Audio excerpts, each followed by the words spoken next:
জানাবো ফুটবলের খবর। 2026 বিশ্বকাপের বাকি আরও এক বছর। এরই মধ্যে শুরু হলো হসপিটালিটি টিকিট বিক্রি। প্রিমিয়াম কোয়ালিটির টিকিট ঢাকা থেকে কেনা যাচ্ছে ফিফা অনুমোদিত এজেন্ট থেকে। প্রাণ সসের মাখামাখি টেস্ট নুডলসকে করে তোলে আরও ইয়ামি, আরও জোস। তাজা পাকা টমেটো আর সিক্রেট রেসিপি কম্বিনেশনে প্রাণ সসের বস। ফুটবল বিশ্বকাপ মানে বিশ্বজুড়ে সত্যিকার উন্মাদনা।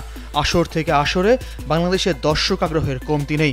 গ্যালারিতে খেলা দেখার জন্য টিকিট নিয়েও বাড়তি আগ্রহ ফুটবল প্রেমীদের।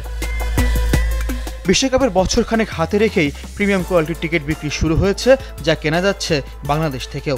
কাতার আসরে যারা টিকিট বিক্রি করেছিল সেই ডিসকভারি ট্যুরস অ্যান্ড লজিস্টিক এবারও দেশে ফিফার একমাত্র এজেন্ট। সাধারণ টিকিটের চেয়ে হসপিটালিটি মূল্য বেশি। এবার সেই বেশির পরিমাণ গত আসরের প্রায় দ্বিগুণ। এক একটি ম্যাচের জন্য গুনতে হচ্ছে 2 লাখ টাকার বেশি। থাকছে একাধিক ম্যাচ বা ভেন্যুর প্যাকেজ।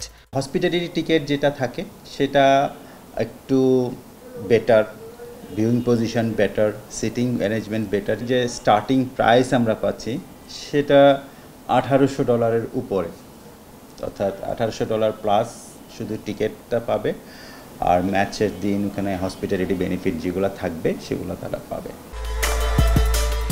যুক্তরাষ্ট্র, কানাডা ও মেক্সিকোতে আসর হয় দর্শকের মাঝে ভিসা নিয়ে আছে আলাদা জিজ্ঞাসা, যার মুখোমুখি হতে হচ্ছে টিকিটিং এজেন্টকেও। রাশিয়া বা কাতার আসরে টিকিটে ভিসা নিশ্চয়তা থাকলেও এবার নিশ্চয়তা দিতে পারছেন না তারা। পরবর্তী ঘোষণা না আসা পর্যন্ত নির্ভর করতে হচ্ছে সংশ্লিষ্ট দেশের ভিসা নীতির ওপর।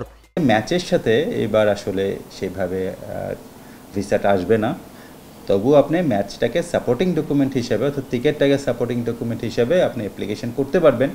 সেক্ষেত্রে আপনি মেল কমিউনিকেশনও করতে পারবেন যে আমি ফিফা ওয়ার্ল্ড কাপে যাচ্ছি, আমার বুকিং নাম্বার এত বা আমার টিকিটের ডিটেলস এত।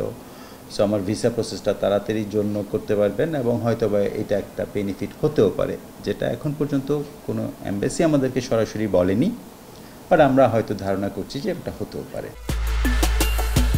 এদিকে ফুটবল ফেডারেশন সূত্রে জানা গেছে, চলমান ক্লাব বিশ্বকাপে বাংলাদেশ থেকে 8 জন টিকিট কিনে সবাই যুক্তরাষ্ট্রের ভিসা পেয়েছেন।